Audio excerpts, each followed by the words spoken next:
एक लड़की रोड पर अकेली भाग रही है। वो बहुत जोर से अपने कदमों को बढ़ा रही है।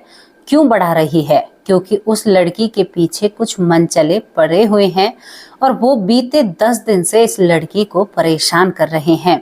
लड़की जितने अपने कदम जोर से बढ़ा रही है, रात का वक्त होता है, 10:30 बजे हुए होते हैं रात के वक्त, और जिस रास्ते से वो आ रही थी उन मनचलों को पता था कि इस रास्ते पर कोई भी इस वक्त नहीं चलता है। दोस्तों, वो लड़की इतना जोर से चल रही थी, तभी उस लड़की के सामने एक व्यक्ति आता है। उस व्यक्ति को देखकर उस लड़की को डर भी लगता है और खुशी भी होती है। अब वो व्यक्ति उस लड़की को पीछे करता है और उस लड़की के सामने खड़ा होता है और उन मनचलों को कुछ इस तरह से घूरता है या उनके साथ कुछ ऐसा करता है कि मनचले शायद हॉस्पिटल में भी जाकर ठीक नहीं हो पा रहे थे। लेकिन वो लड़की जब वो मनचले वहां से भाग जाते हैं तो उस व्यक्ति को देखकर भावुक हो जाती है, रोने लगती है। कभी उससे डरती है, कभी कहती है कि क्या तुम है तो हमें पहले क्यों नहीं दिखाई दिए, हमारी जिंदगी में पहले क्यों नहीं आए, तुमने हमें अनाथ और बेसहारा क्यों छोड़ दिया। अगर तुम हमारे आसपास है तो तुम्हें हमेशा हमारे साथ रहना था, हमें अनाथ क्यों छोड़ा तुमने। दोस्तों, अनाथों को पूछो माँ बाप की। अगर आपको अहमियत जाननी है तो उन अनाथों से पूछो जिनके माँ बाप नहीं हैं। अगर आपको माँ बाप की इज्जत और माँ बाप की जगह अपनी जिंदगी में जाननी है ना, तो उन लोगों के पास थोड़ा सा वक्त बिताना जिनके माँ बाप नहीं होते। पता है, भगवान का दूसरा रूप होते हैं माँ बाप। आपको हर धूप से, हर मुसीबत से, गहरी बारिश से, गहरी परेशानी से वो बचाने में सक्षम होते हैं। लेकिन कॉलेज की या स्कूल की नादान बच्चियां डर के कारण कुछ बातें माँ बाप से शेयर नहीं कर पाती हैं और शायद इसी बात का कुछ लोग फायदा उठा देते हैं।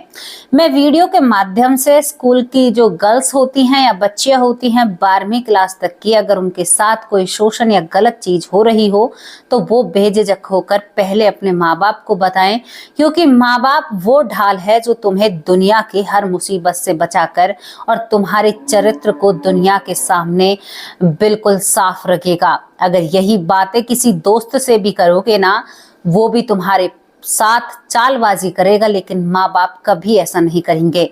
मैं बच्चों को समझाना चाहती हूँ, बच्चे, तुम्हारे माँ बाप तुम्हारे लिए हमेशा अच्छा सोचते हैं, कभी उन्हें अपना दुश्मन मत मानना। मैंने बहुत लड़कियों को देखा है जो अपने माँ बाप से जलती हैं या अपने माँ बाप से एक वो प्यार नहीं है जो माँ बाप के और बच्चों के बीच में होना चाहिए। इसी चीज का पता है, आपकी इसी गलती का या इसी सोच का आपके पास जो दरिंदे घूमते हैं ना, वो फायदा उठाते हैं। क्यों इस फायदे को उठवाना? तो ये कड़ा संदेश है, अपने बच्चों से दोस्त जैसा व्यवहार कीजिए। और आपकी बेटी जब स्कूल से घर आए या आपका बेटा स्कूल से घर आए तो उसके स्कूल की हर बात को जानना आपकी जिम्मेदारी बनती है। जितने भी लोग मुझसे जुड़े हुए हैं, अपने बच्चों से दिल खोलकर बातें कीजिए ताकि आपको उनके दिल की बातें या दिल के राज पता चल सके। कोई बड़ी अनहोनी होने से पहले शायद आप उसे ठीक कर सके। अब दोस्तों, मैं इस कहानी पर थी। ये कहानी हमें यहाँ पर रूना ने लिखकर भेजी है। रूना नाम थोड़ा सा अजीब है, लेकिन रूना आज एक शादीशुदा महिला है। उनके 3 बच्चे हैं और उनके पति एक सरकारी ऑफिसर हैं और वो बहुत अच्छी जिंदगी बिता रही हैं। लेकिन अपनी जिंदगी का एक हादसा वो आप सभी लोगों के सामने रखना चाहती हैं। क्यों रखना चाहती हैं? वो बताना चाहती हैं कि फरिश्ते क्या होते हैं, अच्छी आत्माएं क्या होती हैं, अपने हमारे लिए कितने मायने रखते हैं, ये भी बताना चाहती हैं।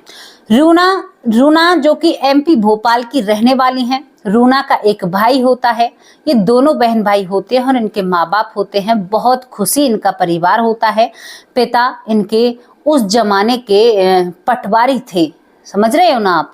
रूना अपने भाई से बड़ी होती है, हालांकि इतनी भी ज्यादा बड़ी नहीं होती है, लेकिन तय हो गया था कि जो नौकरी मिलेगी वो इस रूना को मिलेगी।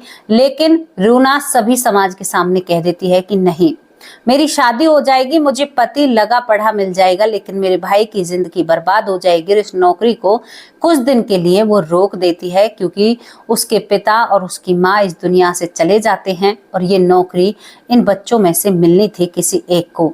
तो भाई के लिए नौकरी को चुनती है और रूना अपने भाई की परवरिश करने लगती है। अब कौन रिश्तेदार इतने दिन इनके साथ रुके। दोस्तों, इनकी एक नानी होती है, वो नानी इनके पास होती है क्योंकि रूना के जो पिता होते हैं वो भरी जवानी में इस दुनिया से जाते हैं, यानी बच्चे छोटे छोटे होते हैं। अब इसके बाद रूना की नानी इन्हें पाल पोस कर बड़ा कर रही थी। धीरे धीरे वक्त निकल रहा था, रूना बड़ी होने लगती है। घर की जिम्मेदारियां, जरूरत रूना को नौकरी करने पर मजबूर कर देती है। जब रूना नौकरी योग्य हो जाती है, कॉलेज पढ़ाई पूरी कर कर रूना नौकरी करने लगती है क्योंकि उसे अपनी शादी भी करनी थी। दोस्तों, यहाँ पर कुछ पैसा पिता ने जोड़ा भी था, बहुत सारी चीजें थी जिंदगी में, लेकिन संघर्ष तो बिना माँ बाप के जिंदगी में बहुत चलता है। रूना संघर्ष कर रही थी। संघर्ष करते वक्त जब वो नौकरी करने के लिए जाया करती तो प्राइवेट नौकरी हुआ करती। अब एक दिन उसे लेट हो जाती है, किसी कारण बस लेट हो जाती है और यहाँ पर बीते 8 महीने से एक मन चला रूना को परेशान कर रहा था। कहता है कि मैं तुमसे शादी करना चाहता हूँ, तुमसे प्यार करता हूँ, तुमसे रिश्ता निभाना चाहता हूँ। अगर तुम मेरे साथ नहीं चलोगी या मुझसे शादी नहीं करोगी तो मैं तुम्हें कहीं की भी नहीं छोड़ूंगा, तुम्हारी जिंदगी बर्बाद कर दूंगा। रूना बताती हैं कि मैं किसी सरकारी पछड़े में नहीं पड़ना चाहती थी। दोस्तों, हमारी आम जनता की एक बहुत बड़ी कमी है, जो इंसान सीधा साधा भोला भाला होता है वो कभी भी कानून की तरफ रुख नहीं करता है। और एक और आपको बात बताऊं, सच में ही आप हिल जाओगे। एक स्टडी के प्रति पता चला है कि जो लोग मक्कार और बदमाश होते हैं ना, वही कानून का सहारा लेते हैं। बहुत ताज्जुब भरी बात है ना, सोचने पर मजबूर कर देती है ना। जो महिला बेपरवाह होगी, जिस महिला को किसी चीज की परवाह नहीं होती ना, वो महिला कानून के दरवाजे खटखटाती है। हालांकि ये बात मेरी कई बहनों को बुरी लग सकती है, कई लोगों को परेशानी हो सकती है, लेकिन हमारे दादा परदादा कहते आए हुए हैं। पता है, हमारे घर में तो एक चीज कहा जाया करती थी कि हमारे घर की जो महिलाएं हैं वो कभी जो थाना होता है उसमें पैर नहीं रखती है, मतलब अशुभ माना जाता है। ये एक कहावत है। मैं बिल्कुल एक पढ़ी लिखी सोच के हिसाब से आप लोगों के सामने सब चीजें रखती हूँ, लेकिन एक वो हिस्सा भी आप लोगों के सामने रखना चाहती हूँ जो हिस्सा पहले से था। दोस्तों, एक स्टडी के प्रति या एक चीज के प्रति ये चीज पता चली है कि जो लोग बेपरवाह, जिन्हें किसी चीज की परवाह नहीं होती, शायद वो अपने आप को बर्बाद करना या सामने वाले को बर्बाद करना चाहते हैं, वही कानून का दरवाजा खटखटाते हैं। कुछ केस तो ऐसे देखने को मिलते हैं जब उनके बारे में पीछे सच्चाई मिलती है तो शायद कहीं ना कहीं कानून को भी बुरा लगता है। देखो, हमने यहाँ पर किसी चीज पर कोई ऐसी बड़ी आपत्तिजनक बात नहीं कही है, लेकिन वो सच्चाई आप लोगों के सामने रखी है। अगर एक खानदानी महिला होगी तो वो हर तरीके से अपने रिश्ते को निभाने की कोशिश करती है, लेकिन कोई महिला अगर खानदानी नहीं है तो वो शादी के 4 महीने बाद ही आपको पुलिस स्टेशन के सामने नजर आएगी। और सोच लेना कि आपका परिवार, आपका घर बर्बाद होने वाला है। क्यों नहीं देख रहे उन केसों को जहां पर लड़के अपना दम तोड़ रहे हैं, घुट रहे हैं। कभी ये दौर लड़कियों का हुआ करता था, लेकिन आज रिश्तों में रहकर लड़के अपना दम तोड़ रहे हैं।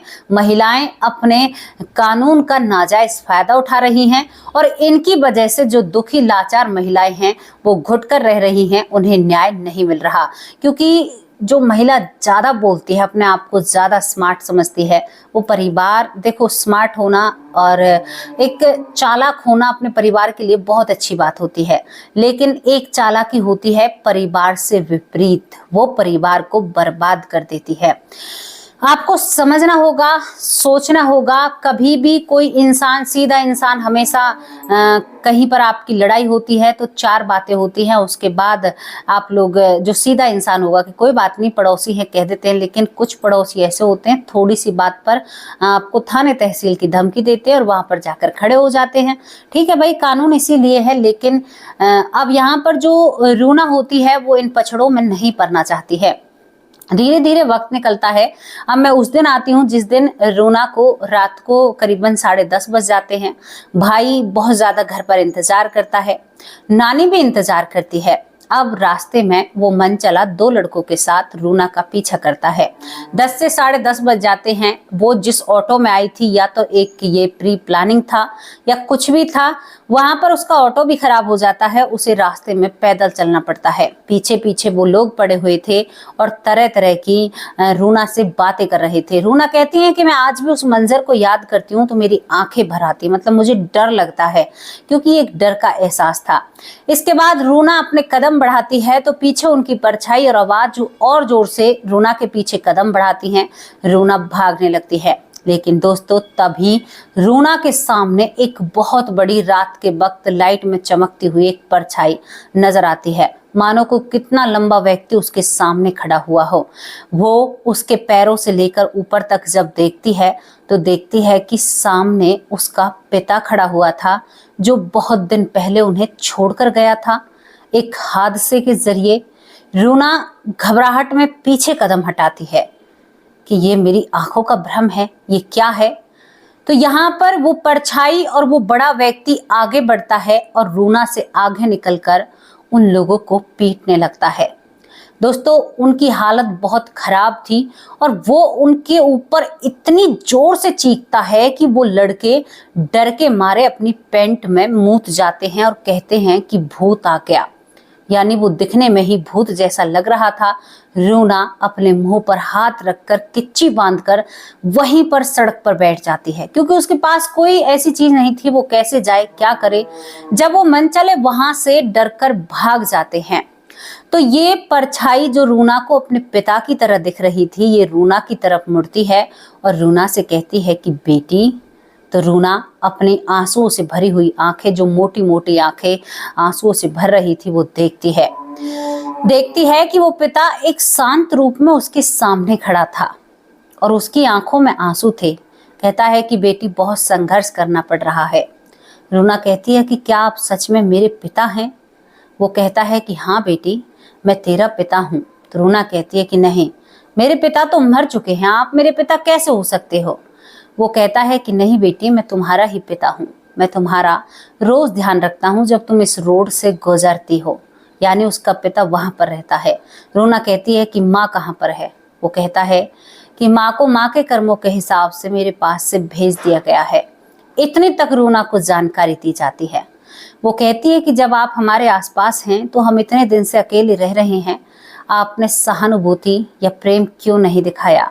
वो कहता है कि मैं बंधनों से बंधा हुआ हूँ, मैं घर नहीं जा सकता, मैं तुम्हारे पास नहीं आ सकता, लेकिन मैं तुम्हें रोज इस रोड से गुजरते हुए देखता हूँ और बड़ी खुशी होती है जब तुम नौकरी करने के लिए जाती हो। कभी कभार बेटा अपने भाई को भी अपने साथ लाया करो, मैं उसे भी देख लूंगा। कुछ दिन और बाकी मेरे यहाँ पर बचे हैं, फिर मैं यहाँ से चला जाऊंगा। दोस्तों रूना देखकर डरती भी है, रोती भी है। कहती है कि आपने गलत किया है, आज ही क्यों सामने आए? वो कहता है कि बेटी तुम्हारे साथ ऐसा कैसे हो जाने दूं मैं? आज तुम्हारे साथ ऐसा हो जाता तो फिर ये नियति बहुत बुरा होता, और मैं जब यहाँ पर हूँ तो यहाँ पर होते हुए तुम्हारे साथ ऐसा नहीं होने दूंगा। मैंने तुम्हें इसीलिए बचाया है। मेरी लाडो, तुम्हें घर संभालना है, तुम्हें सब कुछ संभालना है। मैं कब तक रहूं या ना रहूं? वो कहती है कि पिताजी, क्या ये लोग कहते हैं कि आत्माएं बुरी होती हैं, क्या आप भी बुरे हो? हालांकि रूना कभी भी आत्माओं पर या ऐसी चीजों पर विश्वास नहीं करती है। तो पिता कहता है कि नहीं बेटा, मैं बुरा नहीं हूं, लेकिन हर कोई अच्छा नहीं होता। यहाँ पर वो कहता है कि बेटी ध्यान से काम किया करो, जल्दी घर आया करो, आज तो मैं रहूं या ना रहूं। वो कहती है कि पिता, आप जाने के बाद भी जाने की बात कर रहे हो। तो रूना का पिता कहता है कि बेटा, हमेशा हर किसी को कहीं ना कहीं जाना पड़ता है, एक जगह पर कोई भी नहीं रहता। तो ये बात गांठ बांध कर रख लो कि जहां पर आपने कुछ शक्ति देखी है, जरूरी है नहीं है कि वो दूसरे दिन आपको वहीं पर नजर आए। हाँ, 2 साल 4 साल आपको वो नजर आ सकती है। इसके बाद रूना रोने लगती है कि बाबा, मुझे पता है कि मैं कैसे जी रही हूँ, मैं कैसे रहूं आप लोगों के बिन। और यहाँ पर दोनों बाप बेटी में बहुत सारी बातें होती हैं। रूना बताती हैं कि मैं साफ साफ अपने पिता से बातें कर पा रही थी, और उसके बाद मेरे पिता कहते हैं कि बेटा बस इतनी ही हम बातें कर सकते हैं, अब मैं तुम्हें नजर नहीं आऊंगा, लेकिन किसी दिन बेटे को भी इसी रास्ते से गुजार कर ले जाना। रूना का पिता उसे मुस्कुराते हुए और कहता है कि बेटा अब मैं जा रहा हूँ, और उसकी परछाई फिर उतनी ही बड़ी हो जाती है जितनी बड़ी सामने आई थी। रूना घर पहुंचती है, घर जाकर भाई को गले लगाती है। नानी कहती है कि तू कहाँ पर थी। रूना सारी बातें अपनी नानी से साझा करती है। नानी कहती है कि बेटा ऐसा बहुत कम देखने को मिलता है, तुम्हारे पापा अब भी भटक रहे हैं, कोई ना कोई परेशानी या दिक्कत उनको है। तो वो कहती है कि माँ, पापा ने मुझे बताया ना, उन्हें हमारी बहुत चिंता है। वो कहते हैं कि तुम्हारी चिंता के जरिए मैं यहाँ से जा ही नहीं पा रहा हूँ। तो रूना की नानी अब एक रास्ता बताती है, पंडित जी को बुलाती और कहती है कि हमारे जमाई अभी आजाद नहीं हुए हैं, इन बच्चों का मोह उन्हें जाने नहीं दे रहा है। और यहाँ पर रूना की जो नानी होती है वो एक हवन का प्रोग्राम करती है, बहुत बड़ा हवन करती है, कुछ लोगों को खाना खिलाती है, पंडितों को खाना खिलाती है। रूना के पिता के नाम से दान किया जाता है, लेकिन इस हवन से पहले रूना अपने भाई को, अपने पिता को दिखाती है, बताती है कि मुझे एहसास होता है या मेरा भ्रम है या मेरी सोच है या मेरा पागलपन है या मेरी दिमाग की हालत ठीक नहीं है, आप कुछ भी लगा लीजिए, लेकिन मैं अपने पिता को उस रोड पर मुस्कुराता हुआ देखा करती, और जब तक हवन नहीं हुआ तब तक मेरे पिता मेरे भाई को भी देखते हैं, लेकिन वो भाई के सामने कभी नहीं आए, मेरे ही सामने आए तो मुझसे ये भी कह दिया करते थे कि तुम्हारे दिमाग का भ्रम है, तुम पापा को ज्यादा याद करती हो। लेकिन मैं चीख चीख कर सबके सामने कहती हूँ कि मैंने पापा को देखा है, मैंने उनसे बातें की हैं, लेकिन कोई भी रिश्तेदार या मेरा जानने वाला मेरी बातों पर यकीन नहीं करता है। लेकिन मैं आपको एक और सच्चाई बताऊं, जिस दिन से मेरी नानी ने हवन कराया, केवल मेरी नानी मेरी बातों को समझती थी, उस दिन के बाद मैंने पापा को कहीं भी नहीं देखा। वो मुझे मुस्कुराते हुए भी नजर नहीं आए, कहीं पर भी नजर नहीं आए। शायद उन्हें यहाँ से मुक्ति मिल चुकी थी मेरी नानी के जरिए, क्योंकि मेरी नानी थी, उन्होंने हमारा लालन पालन किया था। और मेरी नानी मेरी शादी के बाद और मेरे भाई की शादी के बाद वो बुढ़ापे में अपना दम तोड़ देती हैं।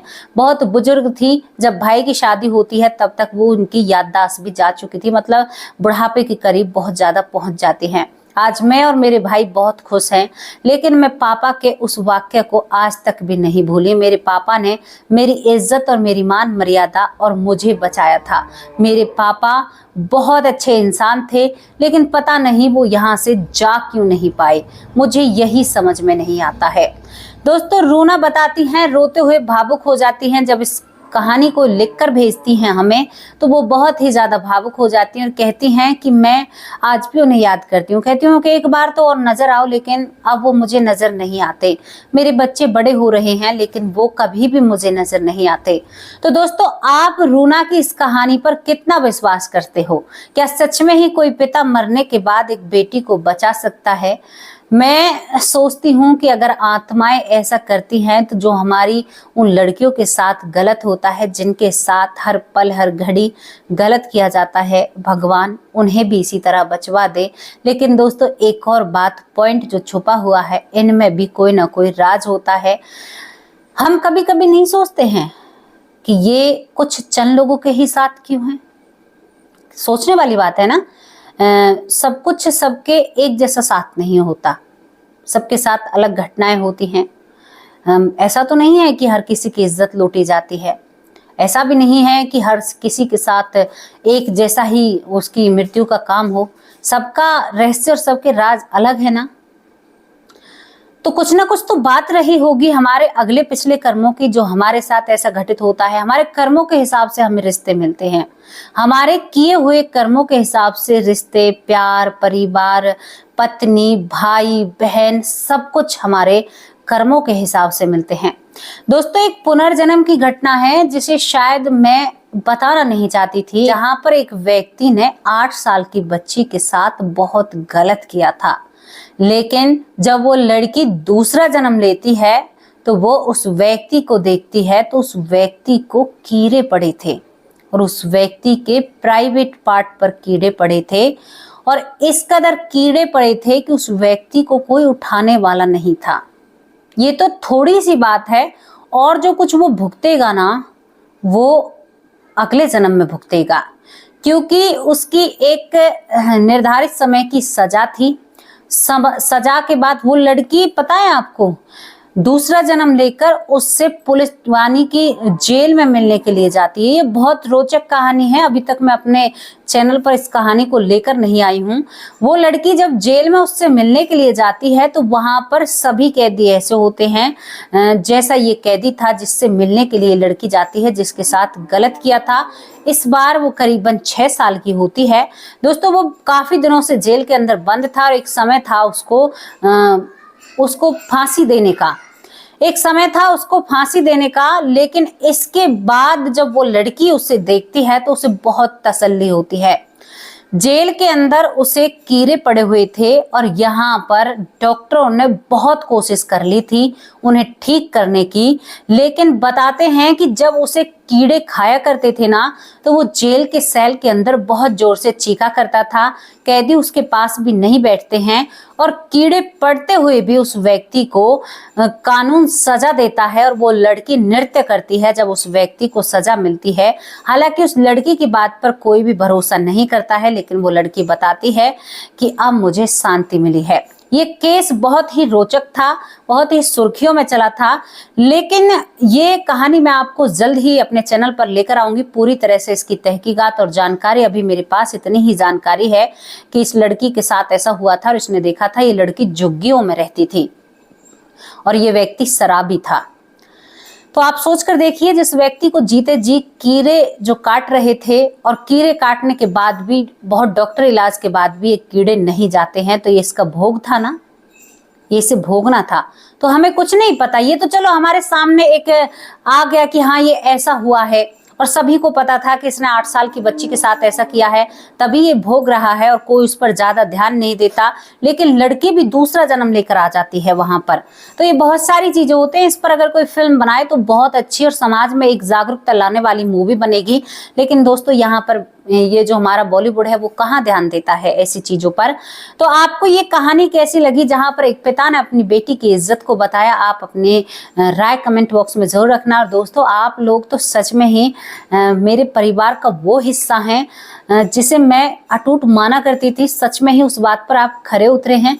आपके कमेंटों ने मुझे भावुक कर दिया। कल की जो दोपहर की वीडियो मैंने डाली और आपके जब मैंने कमेंट पढ़े तो मैं भावुक हो गई कि आप मुझ पर इतना स्नेह और विश्वास करते हैं।